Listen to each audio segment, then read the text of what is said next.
Hello everyone, চলে এলাম আরও একটি ভিডিও নিয়ে। আজ তো মঙ্গলবার, তাই মন্দির তো আমাকে যেতেই হবে। তাই তাড়াতাড়ি রেডি হয়ে নিলাম মন্দির যাওয়ার জন্য।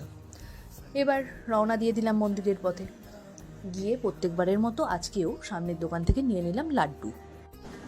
তারপরে লাড্ডু নিয়ে এগোলাম মন্দিরের দিকে। গিয়ে দেখলাম মন্দিরে আজকেও তালা পড়ে গিয়েছে। আমি প্রত্যেক মঙ্গলবার সব কাজ সেরে একটু লেট করেই মন্দিরে যাই, তাই জন্যই তালা পড়ে যায়। সেটা কোনো ব্যাপার না, তবে পাশের দোকানে চাবি দেওয়াই থাকে। সেই দোকান থেকে চাবি নিয়ে তালা খুলে মন্দিরে ঢুকলাম।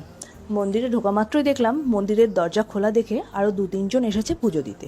তাই জন্য বেশ কিছুক্ষণ মন্দিরে থাকতে হয়েছে, কারণ তাদের পুজো দেওয়া হয়ে গেলে তালাটা বন্ধ করে আবার চাবিটা দোকানে ফেরত দিতে হবে। তাই আজকে মন্দিরে আরও বেশিক্ষণ কাটানোর কারণ, মন্দিরে তো সন্ধ্যেবেলা পুজো হয়। পুজোর সময় যারা যারা ভোগ দেয় তাদের অর্ধেক লোকজন তখনই ভোগ নিয়ে নেয়, আর যারা নিতে পারে না তাদের ভোগগুলো মন্দিরের তালাবন্ধ অবস্থায় থাকে।